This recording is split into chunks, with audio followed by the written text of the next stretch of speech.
Praise the lord. ప్రతిరోజు పరిశుద్ధాత్మతో కలిసి నడవండి అనే కార్యక్రమం ద్వారా మీ అందరికీ కూడా ఉదయకాల శుభములు తెలియపరుస్తున్నాను. ప్రభు రోజున వాగ్దానం ద్వారా నీతో మాట్లాడి పరిశుద్ధాత్మదేవుడు రోజంతా కూడా నడిపించాలని ఆశపడుతున్నాడు. మీరు ఏదైతే పనులను ప్రారంభిస్తున్నారో, వ్యవసాయం చేసేవారు, ఉద్యోగ ప్రయత్నాలు, గ్రూప్ 1 గ్రూప్ 2 ఎగ్జామ్స్ రాస్తున్నటువంటి వారు, స్కూల్లో కాలేజెస్లో మళ్ళా చదవడానికి వెళ్తున్నటువంటి వారు, మీరు ఏదైతే ప్రయత్నం చేస్తున్నారో మీరు చేసే ప్రతి పనిలో కూడా యెహోవా దాన్ని సఫలపరచబోతున్నారు.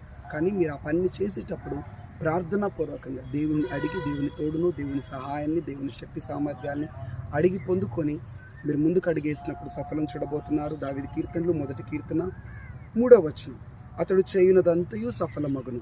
నీవు చేసేదంతా కూడా ప్రభు నీకు తోడుగా ఉండి సఫలం చేస్తానని వాగ్దానం చేస్తున్నారు. విశ్వాసం ఉంచండి. ఓడిపోతానేమో, అపజయం వస్తుందేమో అని అనుకోకండి. తప్పక ప్రభు మీకు తోడుగా ఉండి దాంట్లో జయమునివ్వబోతున్నాడు, సఫలము చేయబోతున్నాడు. మీరు చేసే పనికి కావాల్సిన జ్ఞానమును యేసయ్య అనుగ్రహించబోతున్నాడు.